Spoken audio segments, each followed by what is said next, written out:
Hey guys, property search, think Gladfish. I'm Alegre-Wood and this is Property Rant.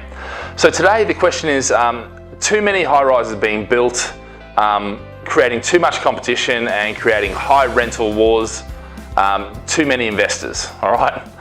So yeah, there's a few aspects in there and I'll deal with each and I'll deal with generally. The first thing I'll say is this, the future is up, my friend. The future is up. In other words, everything that's going to be built into the future will not be low level, it's going to be high rise. So if you think that we've got too many high rises now, look at every sci-fi that you watch, it's always up, It's always up because it makes sense, because that way you can, if you build up, you can bring all the services in, which means the fundamentals are concentrated, and that's what you want. London right now has over 20 towers in planning, all right? So things are going to change. The skyline is going to change. London largely actually is spread out and sprawled out.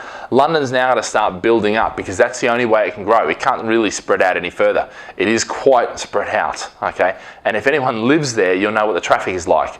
The traffic actually, I think, will sort itself out when we get driverless cars. There's just a transition period in between. But anyway, let's not get into the future casting. Let's stick on focus. So high rises. Look to Singapore. Singapore is one of the most densely populated cities on earth, and they've solved the problem. So look to how they've solved the problems of high rises. HDB, Housing Development Board flats everywhere, and in fact the whole island is full of them. And what they do is they're small clusters of high rises with all the services, communities, commercial down the bottom, and it works so well. Okay, you've even got food courts, all that sort of thing within the actual HDB developments. And you look to around and you'll see these problems. A lot of them are already solved. Okay, now let's talk about the supply and demand, because is there too many? The reality is, with the way things go with planning and how hard it is to get that and how hard it is to, all the aspects that need to be in line, supply and demand is a hard one. Now, the question of supply and demand often isn't about, we need 100 flats, here's 100 flats, we solve the problem. Okay, it's never about that, because what you've got to take into account is what people want and what they can afford, all right? So if you've got someone on a low income and you build 100 flats and there's a 100 flat requirement, but those 100 people are on a low income and you build something at a high end, well, obviously now you've created a mismatch, And when you do that anywhere, don't take that town planning and the actual demographics and psychographics and all that sort of stuff into account. And that's what good councils should be doing. They should be seeing the people they've got in their constituencies and then matching the property they need based on that. They should be doing that. That should be functioning. The problem is the process has so much ego involved in it now, and that's where it comes unstuck. Now, rental issue. So, it creates high rental wars, they said, which that's quite an emotive word. But anyway, the important thing is we've never had a problem renting a property ever. Okay?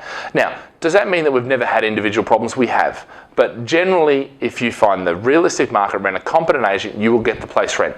Now, when the issue comes, and this is where a lot of people come unstuck, is when they buy into a new build development and there's a phase launch and they all complete at the same date. So let's say they complete, today, and there's 100 flats. But the demand for that is only, say, 10 flats a week, well then potentially it's going to take 10 weeks. So my question then is, how do you become in the first 10 or the second 10 rather than the last, second last 10? Well, that comes down to realistic market rent. That comes down to incompetent agent. And when you address those two issues, then your property will be rented here. And the people who give it to an agent and don't follow up and don't actually actively manage that agent will be the ones at the back end. So, that's the rental issue, and that's how you solve the rental issue. Very rarely, developers aren't stupid.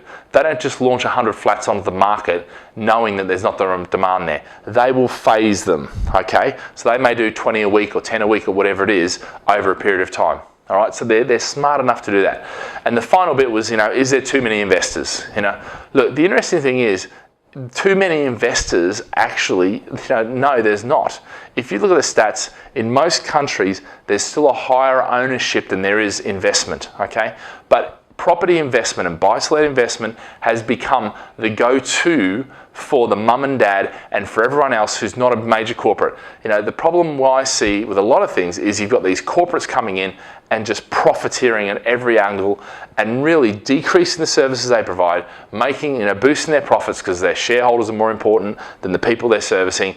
And unfortunately, they've got lobbyists in the government that can, that they can get away with that. And that, for me, comes down to one of the real issues with a lot of these high rises is, are they able to create a community? And that's one thing Singapore's done very well with its HDB. They've created a community that actually isn't self-interested, profit-making, area. So actually, it works very, very well. Okay, so hopefully that gives you broad interest. Have I got, an opinion too many? Look, without knowing areas and without knowing times, and generally you'll find that infrastructure investments will go in all at once. So what you may find is all of a sudden high rises go up everywhere, and you think, oh, too many, but then nothing will happen for 10 years. Okay, so that will happen. Is that bad? Well, it's bad if you don't pick it right and if you don't pick the fundamentals right. So all the rules of the game that usually apply still apply, and if you apply them, you make money. If you don't, then potentially you lose money. All right, guys, have a great day. Live with passion.